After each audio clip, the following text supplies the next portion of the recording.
Mais de l'autre côté, on a Tony Ferguson, qui, ma foi, est un excellent combattant et qui, je pense, a les outils. Il a les outils, en fait, pour être dangereux pour n'importe qui sur la planète, mais il a les outils, notamment, pour causer de véritables ennuis à Khabib Nurmagomedov. Il y a de longs saignements qui peuvent nuire certainement à Khabib Nurmagomedov debout. Khabib, on s'entend, sa force, c'est pas debout. Il a quand même un debout, je dirais, respectable. Mais Ferguson a tellement plus d'outils debout. Il est tellement plus décontracté debout. Et il peut y aller avec des coups vraiment sortis de nulle part. Il est, en ce qui me concerne, beaucoup plus dangereux debout que Khabib Nurmagomedov. Des coups de coude, des coups retournés. Et de toutes les façons, Khabib aime pas rester debout avec bon, c'est rarement dans son plan de match là.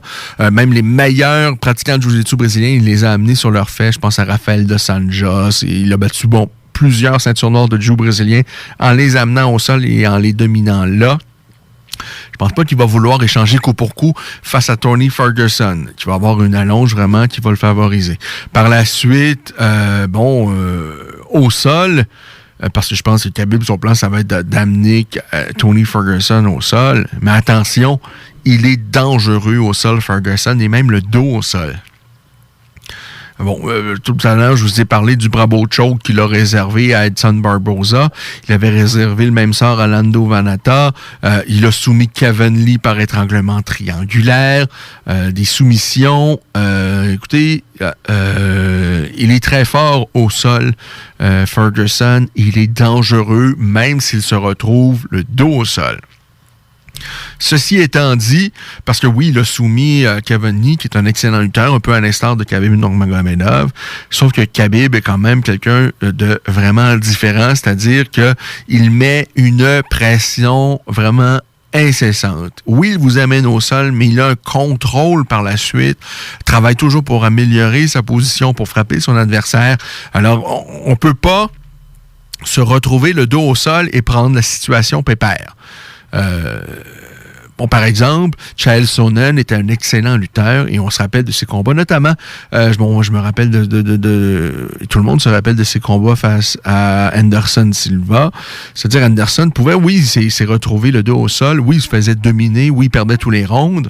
Bon, finalement, Silva avait réussi à la toute fin du 5e round à passer un étranglement triangulaire et à se sauver in extremis avec la victoire contre Chael Sonnen.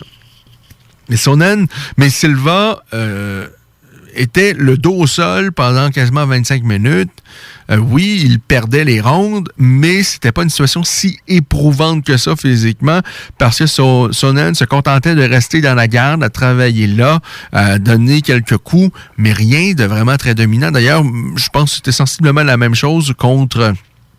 de mémoire contre Nate Marquardt, où Sonnen se retrouve dans la garde de son adversaire, mais Marquardt lui lance plein de coups de coude depuis sa garde, et oui, Sonnen gagne les rounds, mais c'est pas de très très dominant. Khabib, il va pas se contenter de rester dans la garde et de lancer quelques timides coups dans la garde de son adversaire. Tout au contraire, il met une pression là vraiment du début à la fin, travaille pour améliorer sa position, vraiment être toujours en contrôle de la situation, isoler un bras, isoler les jambes de ses adversaires. On le voit souvent faire ça, de trianguler avec ses jambes, les jambes de son adversaire, pour pouvoir bien les contrôler, travailler pour isoler un bras, aller chercher une soumission, un Kimura par exemple, ou bien de bien se placer pour appliquer de lourdes frappes. Vraiment, c'est comme ça. Khabib ne prend pas de pause. Alors, depuis le dos rivé au sol, ses adversaires peuvent pas relaxer. Cependant, Khabib, comme tout le lutteur, on se compromet. Lorsqu'on tente d'amener le combat au sol, à quelque part, on offre une opportunité de se faire guillotiner. D'ailleurs, Dustin Poirier avait une guillotine à un moment donné qu'on a cru dangereux pour Khabib lors du dernier combat de Khabib, et Khabib l'a même révélé. Ben oui, à un moment donné, c'était serré, là. Et s'il se fait prendre par une guillotine, par les longs bras de Tony Ferguson, ça peut être encore plus dangereux, parce que Ferguson, lui, a cette expérience-là. Dustin Poirier, c'est quelqu'un, évidemment, qui a également beaucoup de métier, qui est un grappleur certainement au-dessus de la moyenne. Mais Ferguson est un bien meilleur grappleur. Et avec ses longs bras, et d'ailleurs, il a passé beaucoup de Bravo choke. C'est quelqu'un qui pratique ça beaucoup, qui sait quand mettre la pression, quand vraiment bien verrouiller, être patient.